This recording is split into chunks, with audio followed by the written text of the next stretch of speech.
This is Boxing Tickets NI in association with SB Sports and Chaco.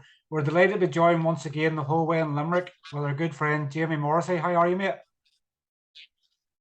I'm very good, brother. Very good. Another fight week approaching. An exciting life to be living, and yeah, keeping the sunny side out, bro. Definitely is. Well, I was just saying to you just before we started, every time we interview you, you're in a different location. You've got a good backdrop today. Where are you today?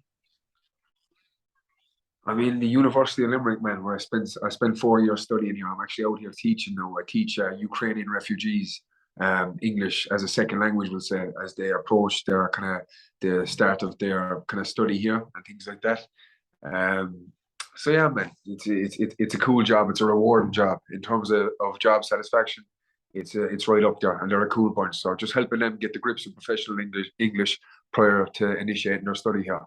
You're a man of many talents. Muay Thai, boxing, can obviously learn Ukrainians English. What can Jamie Morrissey not do?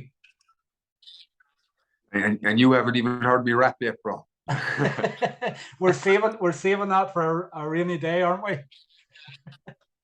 We'll save that for, yeah, man. If the fighting don't work, I'm in the studio. What did you I could make do of both. The fighting will work, and so will the rapping. what did you make of there was a rapper obviously played Paddy Donovan out in Belfast. Do you know much of him? I know Pat Flynn, yeah. I know Pat Flynn. I thought it was a cool touch. I thought Paddy was world class that night. As a rapper, yeah, yeah. As a rapper, it was cool. Like, wasn't it the first of its kind here in Ireland? So it was cool to see. All positive. Cool. It definitely was. Usually Limerick boys are fairly taken over. Obviously, last time you were out, obviously fighting, obviously Graham, obviously lifted the BUI Celtic title. You were supposed to have obviously won a few weeks later, but unfortunately, Ben McGivern obviously caught COVID, which is obviously still floating about, and obviously the fight had to be rescheduled. I know you always like to. You're a man of obviously a positive nature and everything else, and you always flip it probably in the positive. Was a positive for you? It gave you more time to prepare for Ben McGivern. Well, Stephen, I don't know. I'm trying to think of reasons not to say this, but I'm going to give you a good exclusive right now. Okay, a very good exclusive. This is an interesting one for you. I went on a run the Saturday of fight week. Okay, I went on a run the Saturday of fight week, and I was running in my neighborhood of Raheen, where Graham is from, and I don't know what it was. I think a lot. I think I was lost in thought, and I jogged, and whatever way I came off a curb, I slapped off the ground and I broke my foot. It's the Saturday of fight week. I broke my foot. So I got up, I was in denial, started running again, couldn't run anymore, started walking, could barely walk. 3 or 4 o'clock in the morning, I'm writhing in pain. I get up and go to the hospital, and it turns out I have a minor fracture in my foot. So we were going to say nothing. We had said nothing. And we were going to strap the foot. Well, my manager wanted me to pull out. My coach was also hinting at me of pulling out, but I made the decision I was going to fight. I was going to tape up the foot and fight. And then Ben, God bless him, man, he got COVID, and he you know, you can't fight with that, man. If you like, if you're as thrown down as he said he was, you can't fight with that. But it worked out very positively in my favor. I was going in there with a broken foot. I knew you always have a positive spin on things. I know obviously when the fight was pulled off, the first thing I done was obviously send you a message because I knew you'd be fine and everything else. But you're similar to myself. You believe that things happen for reasons, and probably it was a man upstairs obviously saying, you know what, Jimmy, you're not 100%. I know you're not going to pull out yourself, so I'm going to obviously bring the medical sort of thing into it. And thankfully, I say Ben's recovered. 9 days out now from fight night. Is it sort of now starting to get the buzz of being back in there again? I know obviously over the last year or so, there have obviously been fight cards pulling off left, right, and centre. But now, 9 days' time, this is your moment, your first pro belt. Yeah, I'm getting that feeling now. That feeling is setting in. That kind of animalistic feeling that I'm about to have a fist fight to progress my career in front of my family, in front of my friends. A load of people flying over for me. That feeling is setting in that it's time for war now, and I'm getting even thinking about it now. I'm getting those. Yeah, it's wartime now, and I'm starting to get that feeling now. 10 days out, I'm really starting to get that feeling. And you talked about it being the man upstairs there about that time. My manager rang me. He wanted me not to fight. He said, "Look, I know you're a man of faith." He goes, "I'm starting to believe too." He goes, "Ben McGivern's after testing positive for COVID. Obviously, not that it was a good thing he tested positive for COVID, but the fact that the fight wasn't going to go ahead." And yes, I lean on God for everything. You know what I mean? When I try to do things on my own, I fall short. But with God, anything is possible. Absolutely anything is possible. Without God, I'm nothing. With Him, I'm limitless, and I'm very, very powerful. And yes, the time for war is setting in now. Me and you's obviously get very, very close. You know, we've done quite a lot of Zoom stuff, and we've obviously met in person and done interviews as well. You're such a nice guy, Jimmy, and you just have that war mentality. What is it that switches for you when it comes to fighting? Because, you know, I guess they say, you know, it's a Jekyll and Hyde sort of thing, but you're probably the nicest guy anybody could ever meet, and anybody that's probably met you would say the same. But what is it that flicks for you when it comes to fight night? Is it just the fact of so much passion for fighting? I love a fight, Steve, for sure. I love a fight, but it comes down to Customado famously said you need to establish reasons as to why you fight. You need to see yourself as the one from where you're from. And I have some wise, man. You know what I mean? I always talked to myself back when I struggled with my mental health and stuff like that. When I was getting up, going to the gym and pushing myself forward, I needed to have something that was external to personal motivations to get me up. So I still have those motivations. And I see myself as having a job to do here in Limerick, a city that I hold very close to me. Even last week, there was David Johnson, a friend of mine that we lost to suicide, a very good friend of the gym. There was a memorial for him, and we did a slideshow. And the countless legends and beautiful souls we've lost in the city. The city, there's no place like Limerick, man. Trust me. With the way the community comes together, and and the people we've lost. There's like they're seriously missed. And like even to my left was my friend Lee Reeves. His mum was on the slideshow. Poor woman.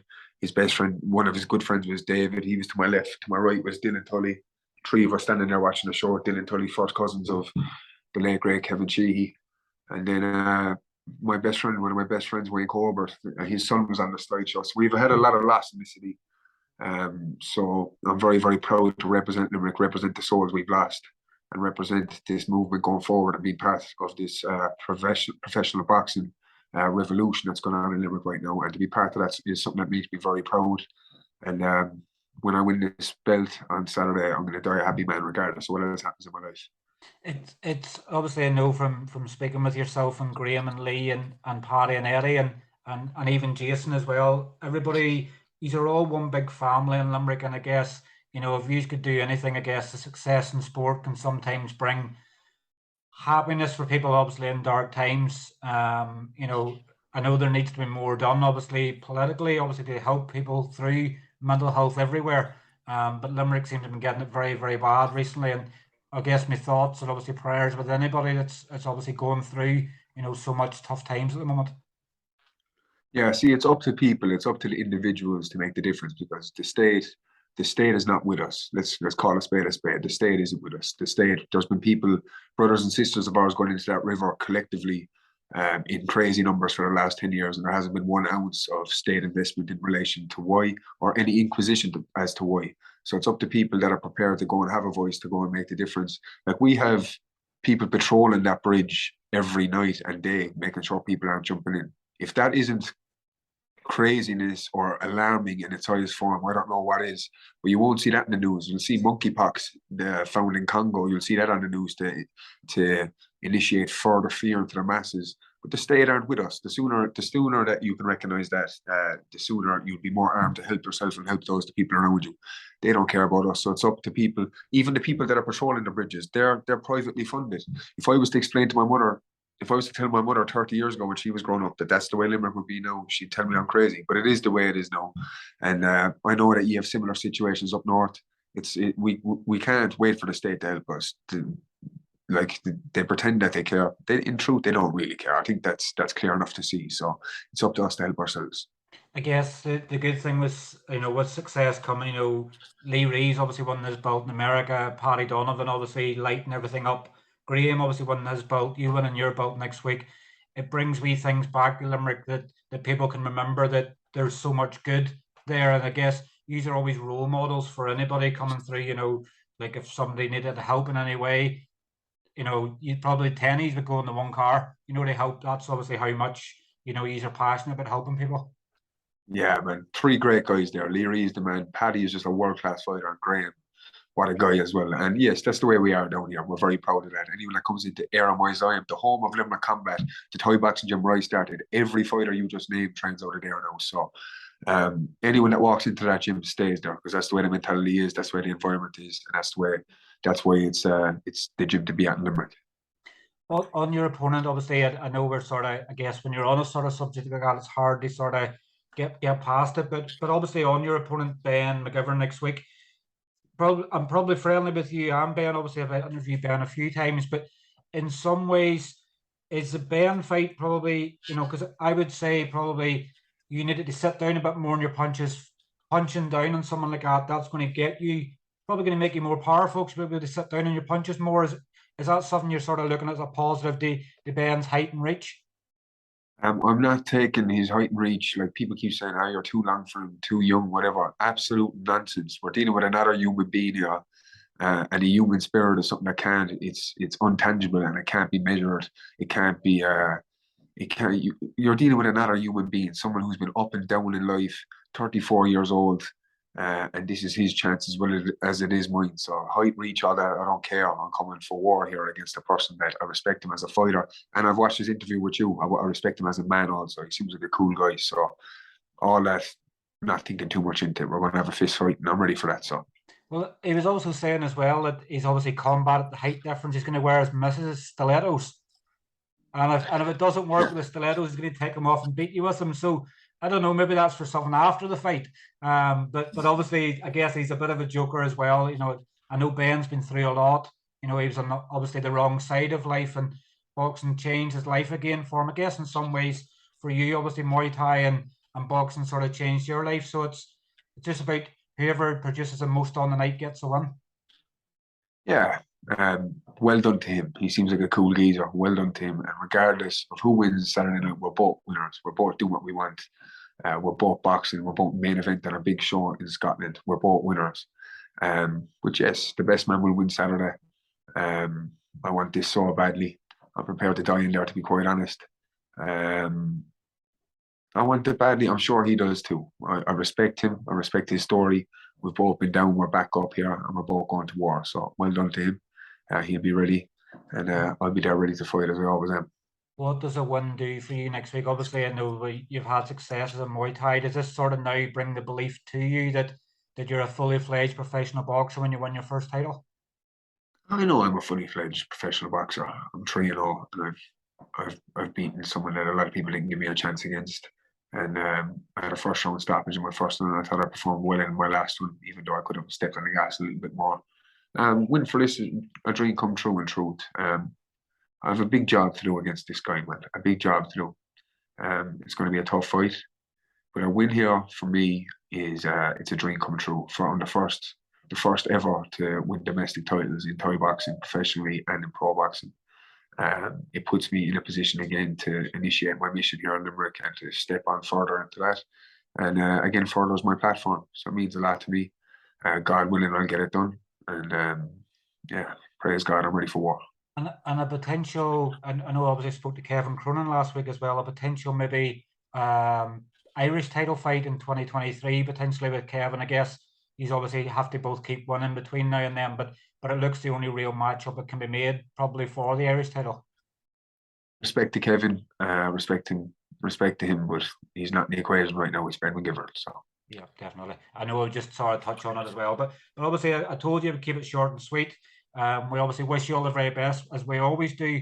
9 days time, there'll be a new Limerick Celtic champion. Please God.